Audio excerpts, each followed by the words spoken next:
Welcome in everybody for this week's first edition of the review show. If you missed last week, I announced that we are going to be doing a review show every single Monday where we are going to go through every single game from the weekend, the biggest talking points, the big stories, the big headlines, a few really cool segments that we've got coming up, some new segments to Footy Media, which I think is exciting, and hopefully you guys can jump on board and keep watching for the entirety of the year. If you missed all of the previous videos, we sort of break down every single game that happens across the weekend, and then this Monday show that's going to come out every week is going to be this sort of big general overview of absolutely everything, plus of course the segments that I mentioned before.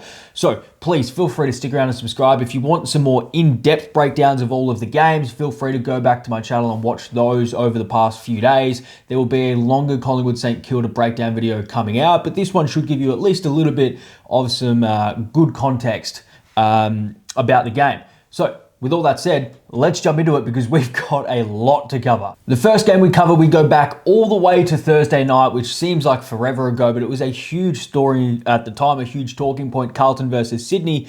And realistically, I think what we do have to review, what we do have to cover is just the fact that early in the game, when a lot of people were saying that Carlton were in the game, where a lot of people saying that Carlton were dominating the game, at least some people came out and said they were dominating the game. I didn't see it that way. I just thought that Sydney had opportunity after opportunity to dominate early on and get that transition game that we saw in the third quarter, but they were just really, really fumbling. So let's have a look at what that looked like and how that game sort of developed. It looked like Carlton were actually winning. It looked like Carlton were on top, and they were, but mostly in the sense because of what Sydney were lacking, not necessarily what Carlton were doing themselves. So Lloyd is going to get this mark inside their defensive 50, instantly looks into the middle of the ground, and look at the spread here from Sydney. So bang, 1, 2, 3, 4 Sydney players all ahead of these Sydney midfielders. So the spread and the overlap that Sydney had was absolutely there the entire game. It was like we are halfway through the first quarter, a point in the game where everyone thought Carlton were really on top of the game.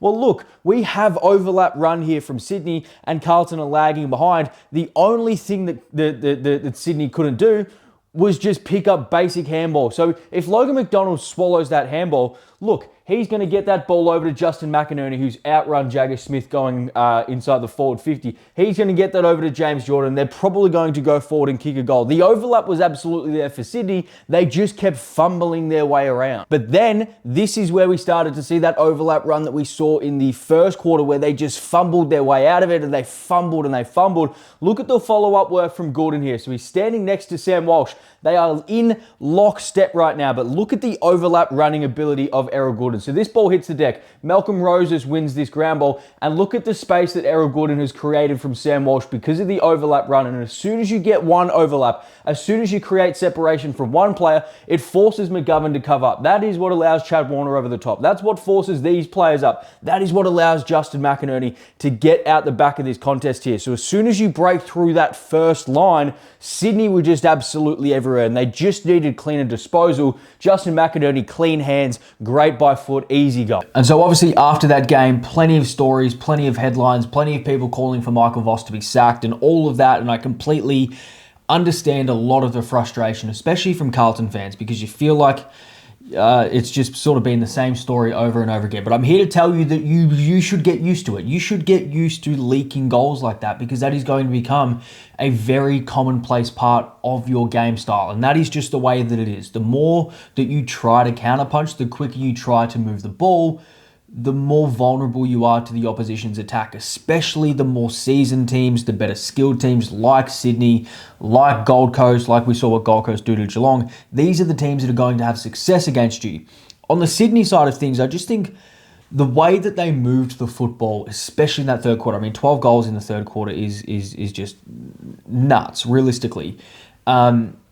But the way that they were able to move the ball, the way that they were able to spread from the contest, to spread from stoppage, to create overlap handballs, a part of that was just on the defensive or lack of defensive ability from Carlton.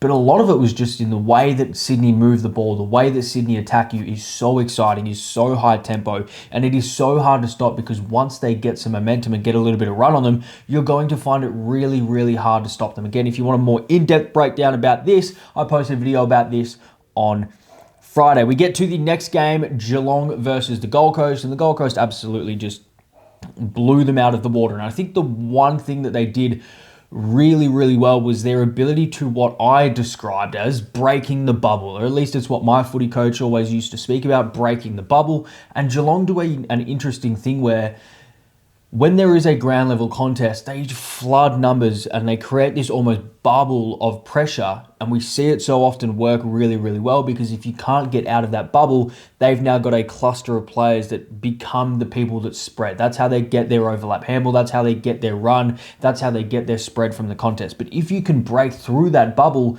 suddenly all of your players are on the outside of that bubble and you get to create the overlap. You get to kickstart your transition. And Geelong were just a half step too slow, a half step off, and we saw Gold Coast just take them to the cleaners. So let's have a look at how that broke down. So look at this example here. So Christian Petrarca is going to get this ball from this contested situation right now. And as soon as he breaks through this initial bubble, 1, 2, 3 Geelong players, as soon as you break through this initial bubble of pressure, as soon as you get out of that, in this case, it's just power and it's speed and it's the ability to win the ground level contest here for Christian Petrarca. As soon as you break through that bubble, look at how much space you have. You force the next Geelong defender to come up to you, leave his man over the back, and then you just get even more space going inside your forward 50, and you've basically just got options everywhere. So as soon as you break through that bubble, the entire field opens up. So this will probably be the best example of breaking the bubble. So look at John Noble. As soon as he hits the deck here, as soon as his ball hits the deck, we'll pause it right now. 1, 2, 3, 4, 5 Geelong plays, even 6 over the back here in that pressurized bubble. So if Geelong can kill this football or force a turnover, which they so often do, because you would think that the ball is going to be hard to be able to escape from this level of pressure with the amount of exits that these Geelong players can cover. If you can escape that bubble, the entire field opens up. So John Noble gets a really quick sort of tap out, hand pass, whatever you want to call it, to the outside of this bubble. And then look at the Gold Coast player spread. So we're going to focus on John Noble and we're going to focus on Tuke Miller here. So again, as soon as we escape that bubble, look at the amount of players that we now have in free space here for the Gold Coast Suns, because to get 5 people around a contest, those 5 defenders have to come from some Gold Coast Suns offensive player, which are these players which have now spread to the outside. So as soon as you escape that bubble, you open up the entire field for the rest of your players. And look, could have gone to Tuke Miller there. Instead, we end up going to John Noble, who did a really good job spreading from that initial contest. They go forward and kick a goal. So that's what I'm talking about when I'm talking about the ability to break the bubble. The second facet of the game that we obviously have to talk about is the Geelong turnovers and the Gold Coast Suns' ability to punish them off those turnovers. Now, I wouldn't expect to see this level of poor disposal from Geelong for probably the rest of the season. I don't think we're going to see a game where we're going to see this sort of level of missed disposal. So Brian Myers in the defensive half right now, they're actually out. They're actually over the back here. They're actually able to break through this initial first line of pressure because of Brian Myers' ability to just, one, run around the person on the mark, but then draw in Noah Anderson and draw in Jared Witt. So as soon as he gets his overlap handball to Jai Clark, they're actually in a really good spot here. Now, Zeke Ulan does do a really good job of pressing really quickly to force Jai Clark to make a decision, but it's not like the disposal's not there. Like that is realistically 2, you would think, relatively simple handballs for a league footballer. We just saw Geelong make this mistake all night. And as soon as you miss that handball, they just got cut up on the way back. Bang, clean handball, clean kick. And because all of your defensive players that we know Geelong like to get really far up the ground to help their transition game, you just have numbers over the back for Gold Coast, and they just punished them. And I think off the back of that, there's not a huge amount that we can take from it on the Geelong side of things. And I'm not going to overreact to the Geelong side of things because, as Chris Scott was, he was extremely calm in his press conference. I believe him. I have faith in this Geelong team. They looked extremely rusty. They were making mistakes that I haven't seen Geelong make in ever, really. Like I'm 23 years old. I remember them, growing up. I don't remember them being as fumbly as often and making panic decisions. I mean, they were making panic handballs. They were making panic hits across the ground, and it just fed into this Gold Coast pressure machine and this Gold Coast transition team and turnover prone team that Geelong turned into. It was kind of incredible to watch. So I'm not going to take a whole lot of stock from the Geelong side of things. For the Gold Coast side of things, I mean, we saw what we should have seen, and that was the incredible firepower that they possess. I mean, the players like Petrarca, the players like Anderson, the players like Tuke Miller, the players like Dan Rioli coming off the half back line. These are the players that you can just rely on almost week in, week out, that are going to be able to pop up their heads every now and again and provide really, really good damage and impact on the scoreboard. And that's really what the Gold Coast Suns are. They are just a pure damage and impact team, and especially on the Gold Coast and when they play in Darwin, they are going to be extremely hard to beat. Their momentum is going to be extremely hard to stop. Saturday comes around and we essentially just get two upsets in a row. The first upset was the GWS versus Hawthorn game. And I think the real issue here was a lack of communication and maybe potentially a little bit of rust from the Hawthorn side of things. But I spoke about their defensive issues, their defensive zone issues in their match practice against the Western Bulldogs, where Bontempelli was able to sort of sneak his way into their defensive zone and get a few easy shots on goal. And I thought that was something that they could fix throughout the week. But what the GWS Giants did really well was actually expose those holes in their defensive structure and their defensive zone. So let's have a look at that. I think they saw the holes in the Hawthorn defensive zone, because when Harry Ralston gets this ball, he knows, I cannot kick this ball long, because that's exactly what the Hawthorn zone wants. But usually it doesn't take one kick to completely undo it. So as soon as it looks like he's going to wind up and kick this ball really, really far, kick this ball 70, 80 metres out, Sicily and Barris are now in complete no man's land. So they think that Harry Ralston kick is going to land straight on the head of Tom Barris, because that's about a 50, 60 metre kick potentially. But as soon as they took this little kick here, it's really smart from GWS. It's really great coaching, but it's also poor coaching from Hawthorn, that your defensive zone can be undone so easily, because as soon as they got to this launching pad, instead of kicking from 90 metres out, they're now kicking from 70 metres out. That just bypasses both of your intercept markers. Not only does it bypass both of your intercept markers, the players who they were supposed to be playing on is now standing by himself deep inside the forward 50, and he takes a basically uncontested mark. And so for the Hawthorn side of things, I think it's just going to come down to coaching. Can you fix those little holes that you have in your defensive profile? Whether that's structure, whether that is system, or whether that's just a lack of communication between the players. I don't know. I'm not in the building. I can only sort of speak about what I'm saying and provide an opinion on that side of things. So Hawthorn, I think, are going to get better defensively. For the GWS Giants, I mean, that was an impressive win. And it does sort of go to show that system is a lot of football, in the sense that you can lose talent and you can lose players. But what your system does is it completely raises your floor. Let's say this is your average. At absolute worst, your system is what raises and lowers your floor. Your talent raises and lowers your ceiling. If you have incredible talent, your ceiling is going to be higher. But if you don't have a lot of talent, maybe your ceiling is not going to be as high, but your floor is going to not change if you have a really good system. I sort of think about this as the Ross Lyon sort of effect. Their system hasn't been bad enough for them to be really, really down the bottom of the league. So they've sort of been stuck in this limbo phase.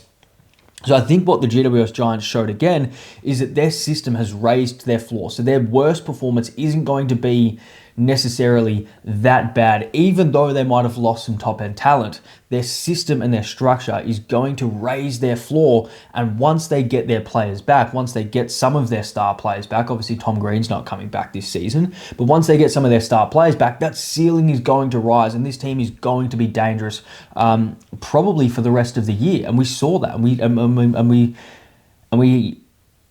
we can see what they can do if they get the game style that they want. For the Bulldogs, this was a fascinating matchup to watch, because it was obviously the best game of the round. It was the most high scoring. It was the best visually. It was the best back and forth sort of game.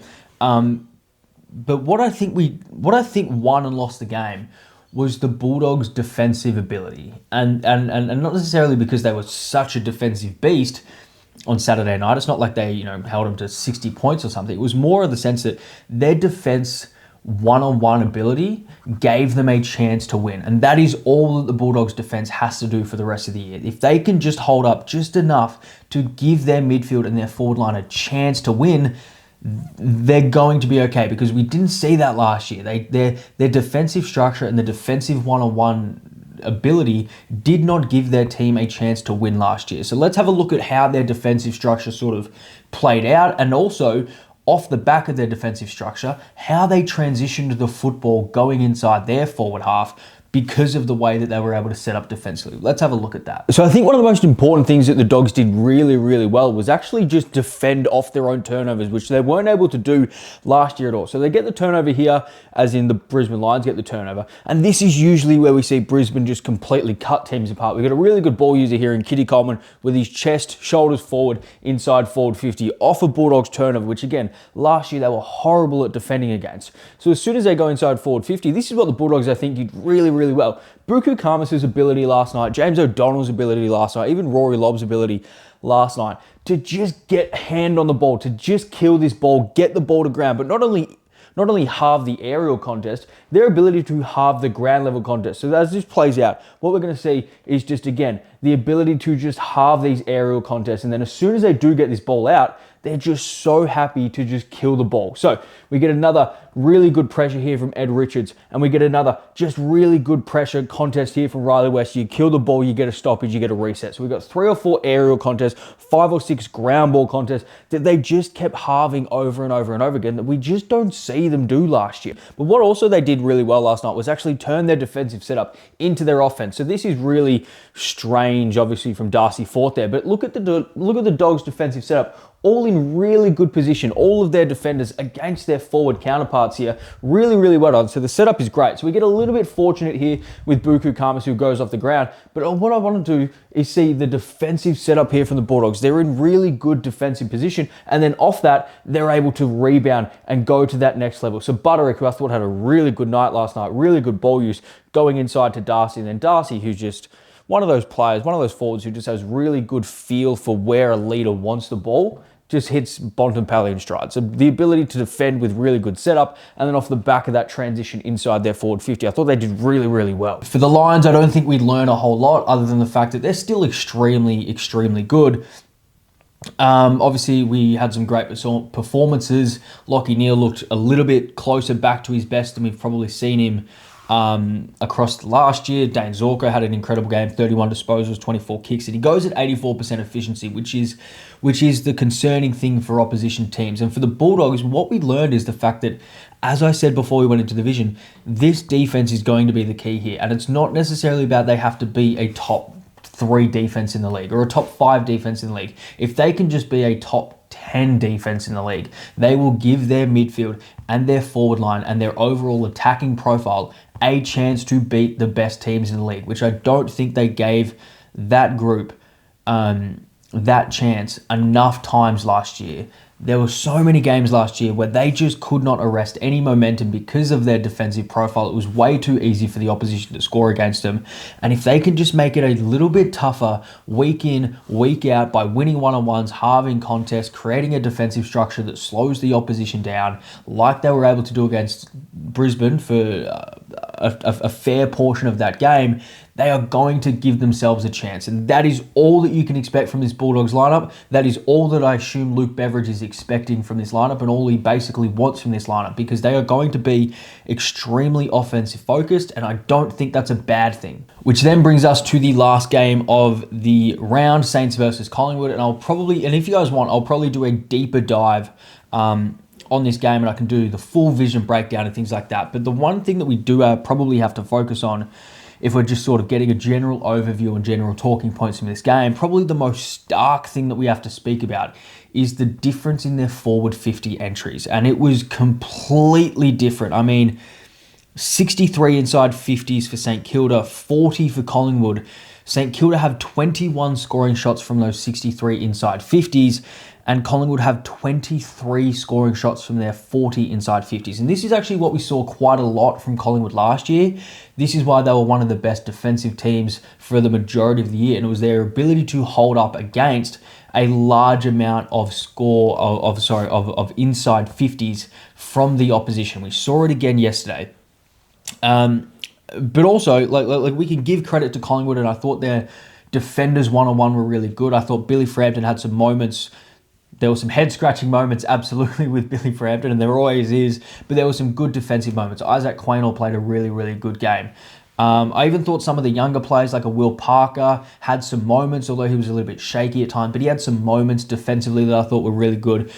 So defensively, I thought Collingwood were outstanding and great, and they covered a lot of ground, and they covered a lot of the lack of talent or players that they have there. But what St Kilda could not do, and what St Kilda are going to have to get better at, is using the ball better. And I'm looking at this midfield, and I'm going, outside of Nazai, Wang, and Ian Miller, where are their elite ball users? So the first thing that I do want to point out with St Kilda is just the fact that early in the game, they were actually able to squeeze up on Collingwood. So look at the St Kilda defenders here, actually all squeezed up inside the Collingwood defensive half, which we didn't see towards the end of the game, which we will talk about, their decision-making around potentially pressing versus allowing Collingwood to just get uncontested mark after uncontested mark. But when you do squeeze up, you do sort of force these long kicks to contest. And we know that Collingwood aren't necessarily the most, brilliant contested mark team, let alone just contest team in general. So getting these sort of stop plays for St Kilda was very, very good. It's a good plan. But what I really want to speak about from this situation is more in the sense of, if we just get back to this point. So this contest happens, we get a quick handball out from Lipinski to Perryman, but as soon as Collingwood turn this football over through the middle of the ground with just an errant handball here, St Kilda's ability off the back of this turnover was actually really good. So Sinclair makes some really good decisions here. So he gets through this little contest first, but then as he looks up, he realizes that none of his forwards have had enough time yet to make a decisive lead or to get advantageous position against their defender. So instead of blazing away, he gives a really good handball here to give his forwards not only more opportunity to get ready and get set, but also a clear lane for Darcy Wilson to either take off straight through the outside, or as he does here, cut back through the middle and get a really good look going inside forward 50. Which is why this kick is probably so upsetting for St Kilda fans, because you've sort of done everything. And this is sort of what happened a lot with their inside 50 numbers and their efficiency going inside forward 50, is we just saw this just continually. So Rowan Marshall's made a really good lead here, created really good separation from Billy Frampton, but the kick going inside forward 50 is really not even close. Like if we're being honest, it really wasn't even that close to being a good kick. Not only did Ron Marshall have to stop, he stopped, he started the back pedal, and he still didn't get near the football. So that is the issue that St Kilda faced. And when we contrast that to what Collingwood did, it becomes clear why they started to lose. And I just want to show this one. And I know it doesn't really quite translate as perfectly. I could have found some options of Nick Dacos kicking inside forward 50 or some kicks inside forward 50. But I think this one illustrates my point, not only about the ball use going inside forward 50, but my overall point here that I'll make afterwards. So Nick Dacos gets his handball, and he just does a little bit of a show and dance going into this congestion and back out of this congestion, and just drawing all of these St Kilda players into sort of his zone and his area, which allows him to get a really clean handball to Scott Pendlebury. And again, Scott Pendlebury with so much experience looking at the goals here, but he's never trying to kick this goal. There's not a single ounce of Scott Pendlebury's body in this moment going, I'm trying to kick this goal. We know he can't kick that far, and we know he would rather put his teammates in a better position, which he did consistently for the entire game, or the 55% time on ground that he had. So he's going inside forward 50, he's pretending to kick, and that is only to bring Cal Wilkie up out of his defensive position, which just opens up a huge lane for Jordan to go. So putting your teammates in really good position with really clean, effective decision-making and ball use going inside forward 50. That was the difference with Collingwood, and I know it was a handball versus a kick for St Kilda, but the point that I'm trying to make is less about the decision-making, although the decision-making is much better. It's more just about the quality of play inside the forward half that Collingwood had compared to St Kilda. And that is just something that is going to come with experience and time and time under pressure, time in pressure situations, understanding of the game, these sorts of things. So Darcy Wilson does a really good job of getting around Houston, but then it's just that ability to perform a skill under the most extreme amount of pressure in front of 90,000 people at the MCG with a screaming forward and pressure all around you. That is sort of the difference that we saw last night. I think it was more about the execution for St Kilda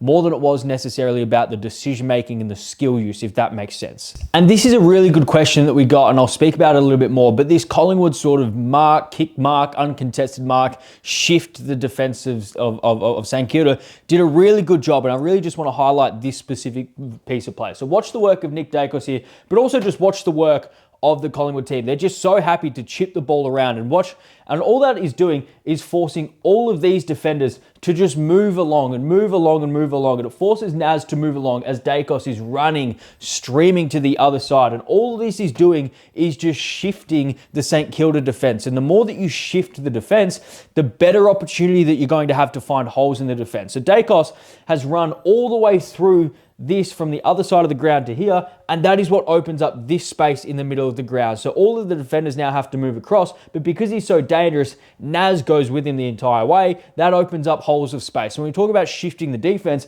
this is what we're talking about, and it doesn't necessarily mean that they just go fast play through it, but again, it just forces different defenders to have to zone off in slightly different areas.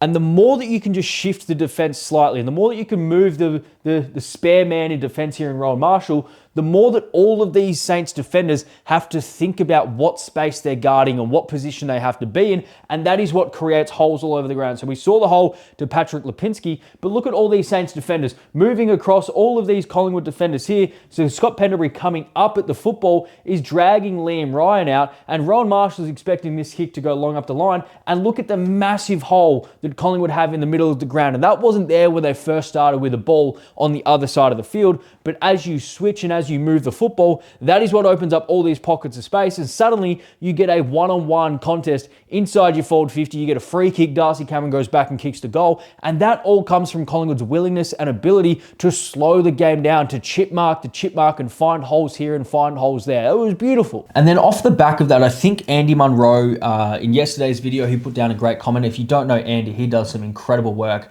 I'm a bit of a footy nuff, and if you're a footy nuff, you will absolutely love Andy Munro's video, so please go and check him out if you do. But he brought up a good question about why Collingwood were taking this sort of uncontested mark game. Why were they trying to control possession? I think there was a couple of reasons. One, we know that they want to play more in the Brisbane model. I mean, we heard that sort of all preseason. Jeremy Howe came out and said it. Craig McRae came out and said it.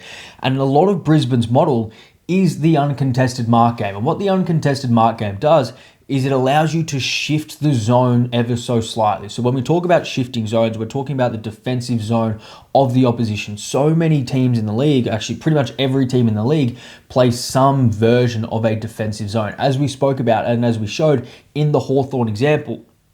And the way that you can move zones and find pockets of space is just by shifting it, is by moving the ball around, especially in the back half, chipping left, chipping right, and just sort of taking little jabs here and little jabs there and seeing what players move. So that was the first reason. The second reason is, and Craig McRae came out and said it, and he goes, you can only move the ball as quickly as you can defend it. And if you are playing extremely high tempo, extremely quickly, that ball is coming back just as quickly, because if you are playing quickly, all of your players are moving up the field quicker. They're offensively minded, they're attacking minded, they're pushing past the center line, they're pushing fast into your forward half. But if you turn that over, that means your defensive profile is nowhere near as set as it would be if you moved the ball slowly. So that is what Collingwood were trying to do yesterday. I think they realized that their defensive stocks and their clearly their defensive stocks were undermanned.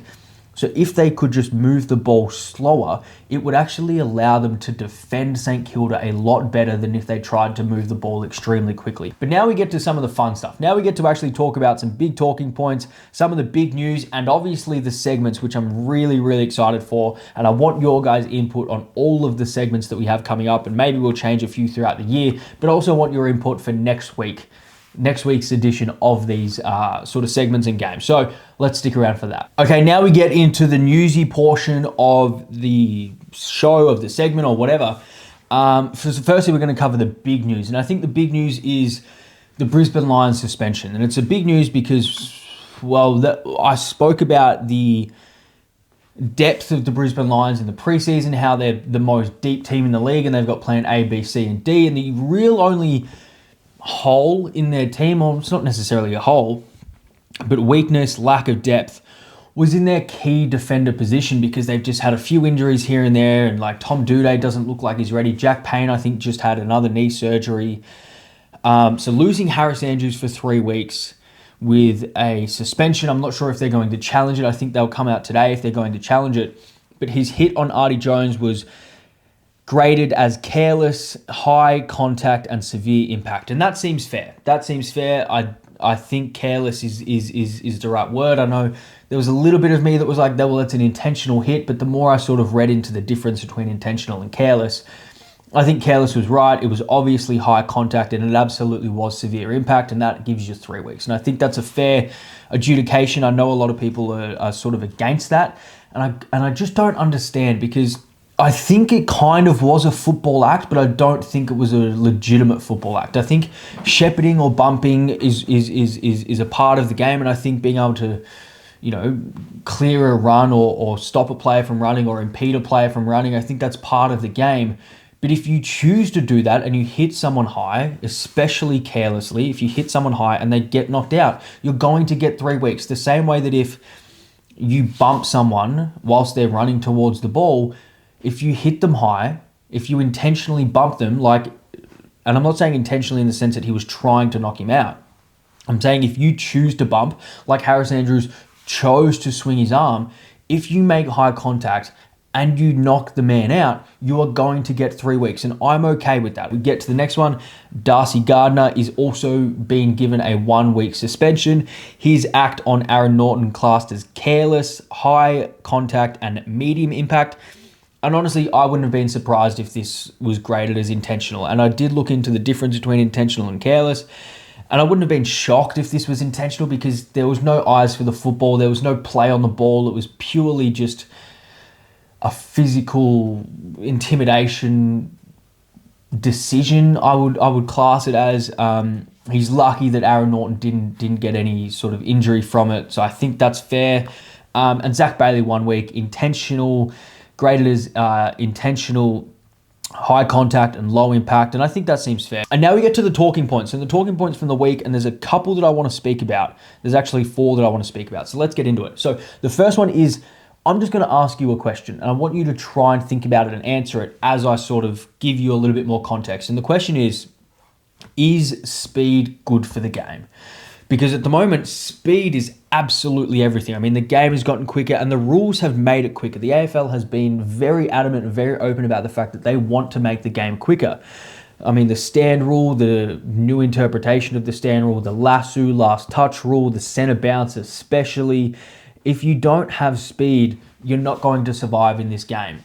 And the AFL has been clear about that, and they're happy with that, and that's the direction they want to go. When I talk about not surviving in speed, I'm not just saying that you've got to be the quickest player on the field. You don't have to be a Nick Watson type of player.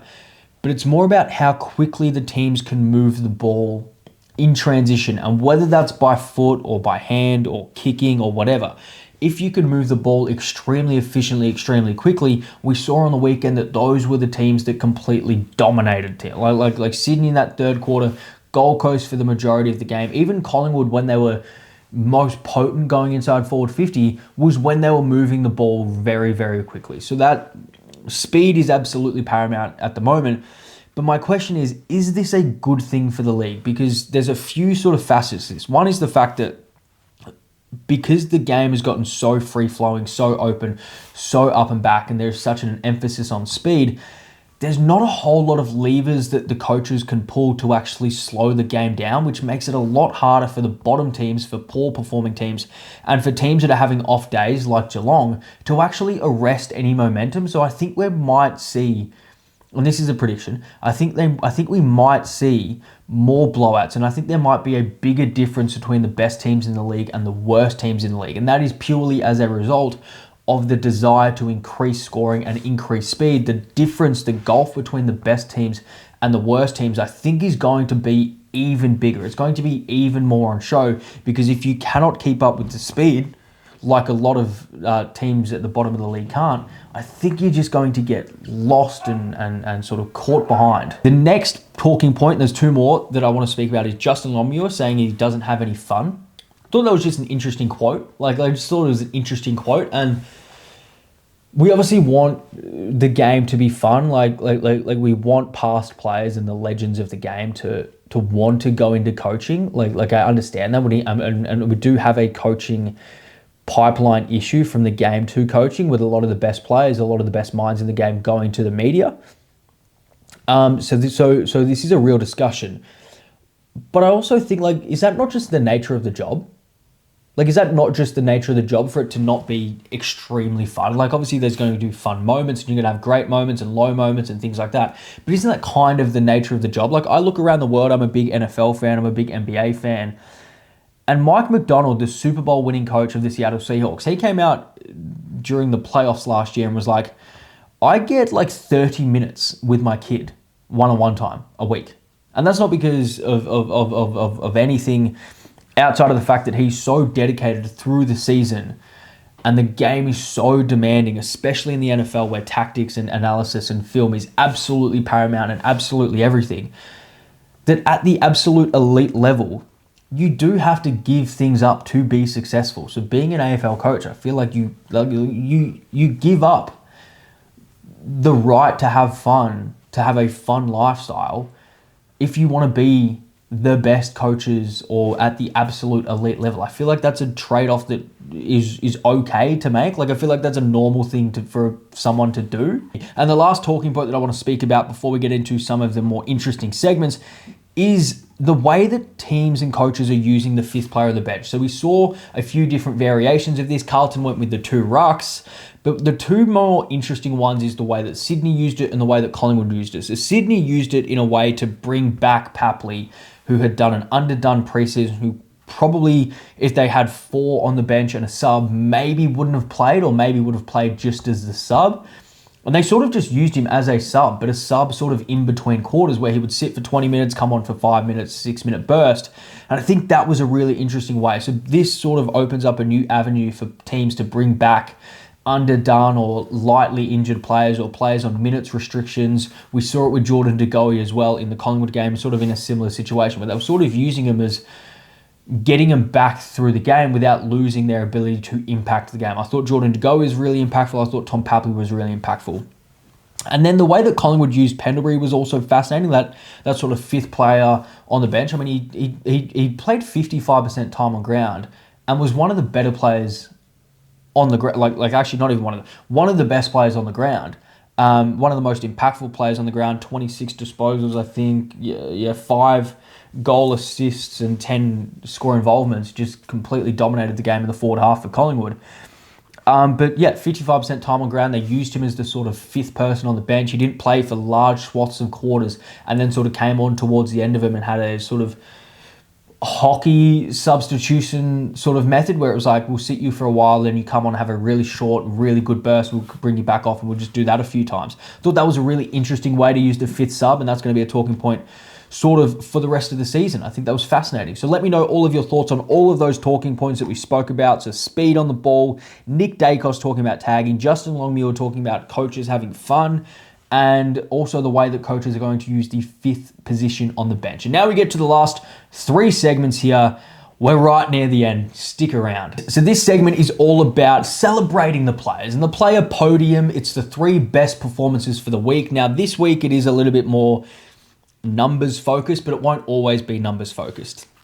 In the sense that there were some performances where the numbers, you just can't go past the numbers. But I do want to use this player podium 3-2-1 sort of almost vote system as a way to sort of celebrate some of the players who maybe don't get the recognition or won't get the Brownlow votes at the end of the year. That is not the case this week.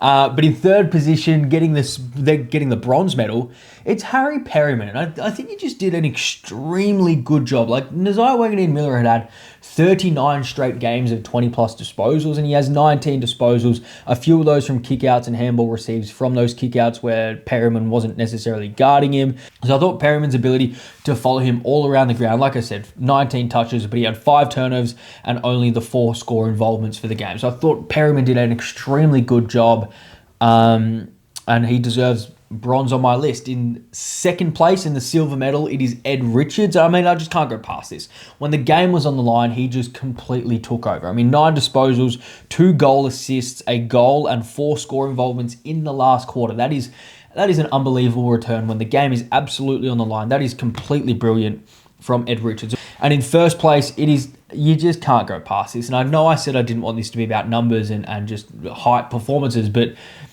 Christian Petrarca, I mean, 34 disposals, 3 goals, 12 score involvements, and 10 inside 50s. I mean, that's unbelievable. And when you mix in the fact that it's the first game for his new club, and then I think what was more impressive is there was a clear difference in the way that he wanted to play. We saw a man who was actively looking for 45-degree angles and 45-degree kicks and lowering his eyes left, right, and center and hitting players in stride on the lead. I thought the way that he had changed his game, or at least the approach to his game, was just an awesome thing to sort of see.